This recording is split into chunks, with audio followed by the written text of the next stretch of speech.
Ashwin sweets and snacks ப்ராடக்ட்ஸை நீங்களும் உங்க ஏரியாவில் உள்ள சூப்பர் மார்க்கெட்டுக்கு டிஸ்ட்ரிபியூட் செய்ய கால் பண்ணுங்க 9443966765. நம்முடைய முன்னாள் முதலமைச்சர் நீங்க சொன்ன மாதிரி சிறப்பாக பேசிக் கொண்டார். நம்ம எல்லாமே அவருடைய பேச்சை கவனித்துக் கொண்டுதான் இருந்தோம். கடைசியாக இறுதியாக ஒரு கருத்தை சொல்லுகிற பொழுது மாண்புமிகு அமைச்சர் பெருமக்கள் இருந்து அதற்குரிய விளக்கங்கள் என்ற பெயரிலே சிலர்கள்லாம் சொன்னார்கள். அது அவர்களுக்கு ஆத்திரத்தை மூட்டுகிற அளவுக்கு அந்த நிகழ்வு இங்கே நடைபெற்று விட்டது. அதற்காக நீங்கள் ஒரு நடுநிலையாக ஏதோ ஒரு தீர்ப்பு சொல்வதற்காகத்தான் அமைதிப்படுத்திக் கொண்டிருக்கிறீர்கள்.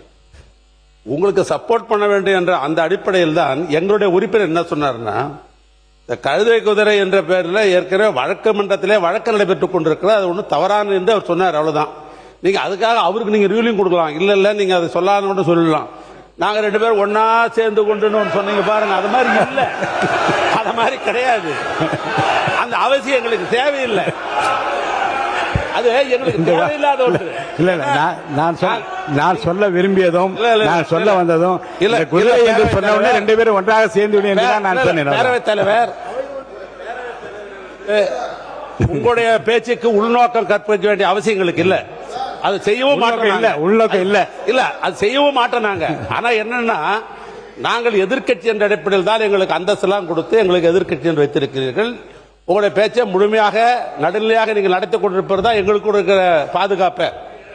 அவருக்கு பதில் சொல்ல வேண்டும் என்ற அடிப்படையில் ஏதோ ஒரு நிலையாற்றில் எப்படி நீங்க சொல்லிட்டீங்க. அதனால அது அப்படி அல்ல.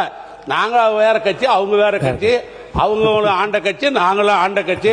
அடுத்த முறை ஆடலான்னு நாங்கெல்லாம் திட்டம் போட்டிருக்கிற கட்சி எங்க கட்சி. அடுத்த முறை நாங்க தான் ஆளணும்ன்ற திட்டம் போட்டுக் கொண்டிருக்கிற கட்சி. இப்படிப்பட்ட நிலையில் அவங்களுடைய பிரச்சனையை நீங்க தீர்ப்பதற்குத்தான் வேண்டிய முயற்சி செய்ய மொழி அந்த குற்றச்சாட்டு நாங்க இல்ல. அது மாதிரி நாங்களும் ஒன்னா இல்ல.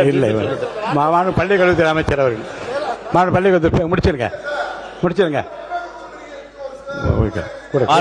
பேரவைத் தலைவர் அவர்களே, உண்மையிலேயே தமிழக சட்டமன்ற வரலாற்றை புரட்டி பார்க்கிற பொழுது நமக்கு கிடைத்திருக்கக்கூடிய பேரவைத் தலைவர் என்பவர் முதல் முறை ஆட்சியினுடைய தினசரி தகவல்களை நேரலையில் தருபவர் மட்டுமல்ல, முழுமையான நேரலை முதல் முறையாக வரலாற்றிலேயே உங்கள் மூலமாக தான் சென்று கொண்டிருக்கிறது. 2 கிட்டத்தட்ட 40 மணித்துளிகள் மதிப்பிற்குரிய முன்னாள் முதல்வர் அண்ணன் எடப்பாடியார் அவர்கள் பேசுகிற பொழுது அத்தனை கருத்துகளும் எதிர்கருத்துகள் இருந்த போது கூட அதை அதிகம் இடைச்சல்கள் செய்யாது முழுமையாக கேட்டு முடித்து, அதன் பிறகு இறுதியில் அவர் சொல்லக்கூடிய சில கருத்துக்கள் மீது அவரே சொன்னார், இது கேட்கும்போது கஷ்டமா இருக்கும்னு. அந்த கருத்துக்களுக்கான எதிர்வினையாக இங்க பேசும்போது கூட ஒவ்வொரு கட்சிக்கும் ஒவ்வொரு உறுப்பினர்களுக்கும், ஆளுங்கட்சி மட்டும் பேசாது, எதிர்கட்சி சகல கட்சி உறுப்பினர்களுக்கும் நியாயமான உண்மையிலே அவர்களுக்கு தேவையான நேரத்தை ஒதுக்குவதையும் முதல் முறையாக வரலாற்றிலே இப்படி ஒரு பேரவைத் தலைவர் கிடைத்திருப்பது எங்களுக்கெல்லாம் ஒரு மிகப்பெரிய பொக்கிஷம். ஆனால் எங்களை போன்ற வளர்ந்து வரக்கூடிய இளம் தலைமுறையை சார்ந்தவர்கள், இங்க இருக்கக்கூடிய அத்தனை பேருமே மூத்தவர்கள், அண்ணன் சுப்பிரமணியன் மூத்தவர், இங்க இருக்கவங்க எல்லோருமே பல தேர்தல்களை பார்த்தவர்கள். அவர்களை காட்டி எங்களுடைய தம்பிகளுக்கும் தங்கைகளுக்கும் நாங்கள் இப்படி இருக்கணும், டெக்கோரம் இப்படி இருக்கணும் சொல்ல வேண்டிய நேரத்தில் பேரவைத் தலைவர் எழுந்து நின்றால் அனைவரும் அமர்ந்து விட வேண்டும். உங்களுக்கு தெரியாத மரபல்ல. நீங்கள் எழுந்து நின்ற பின்பும், நீங்கள் பலமுறை சொன்ன பின்பும் அப்படி கூச்சலிடுவதோ நடு மன்றத்திற்கு வருவதோ ஏற்புடையதல்ல. கருத்தை கருத்தால் எதிர்கொள்வோம். நீங்கள் சொல்லக்கூடிய விமர்சனத்தில் ஆக்கப்பூர்வமான விமர்சனங்கள் இருந்தால் அதை முதலில் செவிமடுத்து அதை செயல்படுத்து என சொல்லக்கூடிய தலைவர் தான் எங்களுடைய மாண்புமிகு முதல்வர். நீங்கள் பேசுகிற பேச்சில் ரசிக்கும்படியான பேச்சு இருந்தால் அதை பாராட்டக்கூடிய முதல் ஆளாகவும் தமிழக வெற்றி கழகம் தான் இருக்கும். எனவே ஆக்கப்பூர்வமாக, ஆரோக்கியமாக கருத்தை கருத்தால் எதிர்கொள்வோம் என்பதை உங்கள் மூலமாக தெரிவித்துக் கொள்கிறேன். மாண்புமிகு முன்னாள் முதலமைச்சர் எடப்பாடி பழனிசாமி அவர்கள். மாண்புமிகு பேரவைத் தலைவர்களே, ஒரு கட்சி சார்பாக போட்டியிட்டு அந்த கட்சி வேட்பாளர் வெற்றி பெறுவதற்கு எவ்வளவு கடுமையான உழைப்பார்கள் சிந்தித்து பார்க்கணும். நீங்க வந்திருக்கிற எல்லா எம்எல்ஏவுக்கும் தான் பொருந்தும். இதே எங்க எம்எல்ஏ மட்டும் பொருந்தும் நினைக்காதீங்க, அனைவருக்கும் பொருந்தும். ஒரு சட்டமன்ற உறுப்பினரை தேர்ந்தெடுப்பதற்கு அந்த கட்சியின் சார்பாக சுமார் 6000 பேர் பணியாற்றினா தான் அந்த வேட்பாளர் வெற்றி பெற முடியும். இரவு பகல் வராமல் ரத்தத்தை விரைவாக சிந்தி வாக்களை சந்தித்து வாக்களை பெற்று வெற்றி பெற்ற பிறகு அவர் வெளியேறினா அந்த கட்சியில் தொண்டர்கள் எப்படி மனம் கொதிக்கும் என்பதை உணர்வுபூர்வமாக நீங்க சிந்திக்கப்பட வேண்டும். நீங்க முதல் எம்எல்ஏ ஆகிருக்கிறீங்க, நான் 6 முறை எம்எல்ஏ ஆகியிருக்கிறேன், ஒரு முறை நாடாளுமன்ற உறுப்பினர் ஆகியிருக்கிறேன். ஆக சிந்திக்க வேண்டும். அந்த அடிப்படையில் நான் ஒரு கட்சியுடைய பொதுச்செயலாளர் என்ற அடிப்படையில் எங்களுடைய கட்சியின் சார்பாக அறிவிக்கப்பட்டு தலைமை அறிவிக்கப்பட்ட அந்த அறிவிப்புக்கு இணங்க அனைத்து இந்திய அண்ணா திராவிட முன்னேற்ற கழக கட்சி நிர்வாகிகள், எங்களுடைய கூட்டணி அங்க வைக்கின்ற கட்சியுடைய நிர்வாகிகள், தொண்டர்கள் அத்தனை பேரும் உழைத்து தான் இவ்வளவு பேர் வெற்றி பெற்றிருக்காங்க.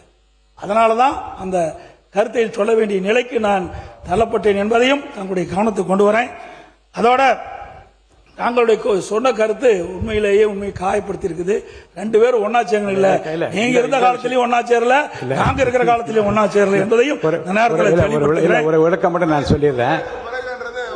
குதிரை பேரம் என்று உங்கள் தரப்பில் சொல்லப்பட்டவுடன் குதிரையும் அல்ல கழுதையும் அல்ல சொல்லி முடித்த பிறகு அவர் அதை ஒட்டி பேசியதால் இந்த கருத்தில் 2 பேரும் உடன்படி என்ற அர்த்தத்தில் தான் நான் சொன்னேனே தவிர நீ அது வேறு அர்த்தத்தில் நீங்க அர்த்தப்படுத்திக் கொள்ளக்கூடாது. அடுத்து நீங்க போய் முடிங்க, நீங்க முடிங்க. முக்கோர் சுப்ரமணியன் நீங்க உட்காருங்க. உங்க தலைவர் பேசும்போது நீங்க குறுக்க பேசாதீங்க, உட்காருங்க. பேரவைத் தலைவர் உட்காருங்க. இன்றைக்கு உறுதியளிக்கப்பட்ட ஓய்வு திட்டம், அந்த திட்டத்திற்கு கடந்த இடைக்கால பட்ஜெட்டிலேயே அதற்கு தேவையான நிதி ஒதுக்கப்பட்டதாக இன்றைக்கு ஒதுக்கப்பட்டுகின்றது. இப்பொழுது அரசாங்கம் அந்த நிதி ஒதுக்கப்படவில்லை. அரசுடைய மிகப்பெரிய குழப்பத்தை ஏற்படுத்திக் கொண்டிருக்கிறது. அது மட்டுமல்ல, மாண்புமிகு நிதியமைச்சர் சொல்லுகின்ற பொழுது இதற்கு மத்திய அரசிடம் அனுமதி பெற வேண்டும் சொல்றாங்க. அவர்களை ஓய்வு வழங்குவதற்கு எந்த ஒரு அனுமதியும் பெற வேண்டியில்லை, மாநில நிதியிலிருந்து கொடுக்கலாம். ஏற்கனவே இடைக்கால பட்ஜெட்டில் முந்தைய அரசாங்கம் 11,000 கோடி ஒதுக்கப்பட்டு 14,000 கோடி ஒதுக்கப்பட்டுகின்றது என்பதையும் நேரத்தில் சுட்டிக்காட்ட விளைகின்றேன். அந்த பழைய ஓய்வு பெற்ற அந்த ஊழியர்களுக்கு ஓய்வு தொகை வழங்குவதற்குண்டான நடவடிக்கை இந்த அரசு எடுக்கப்பட வேண்டும்.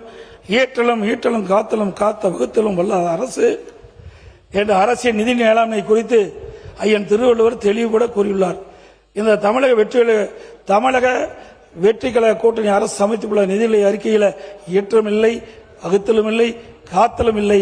மாற்றம் வரும் என்று நம்பி வாக்களித்த மக்களுக்கு இந்த அரசு நிதிநிலை அறிக்கை என்ற பெயரில் போகாத ஊருக்கு வழிகாட்டி விட்டதே என்ற வருத்தத்திலும் ஏமாற்றத்திலும் உள்ளர் என்ற உண்மையை கூறி அமைகின்றேன். அஸ்வின் ஸ்வீட்ஸ் அண்ட் ஸ்நாக்ஸ் ப்ராடக்ட்ஸை நீங்களும் உங்க ஏரியாவில் உள்ள சூப்பர் மார்க்கெட்டுக்கு டிஸ்ட்ரிபியூட் செய்ய கால் பண்ணுங்க 9443966765.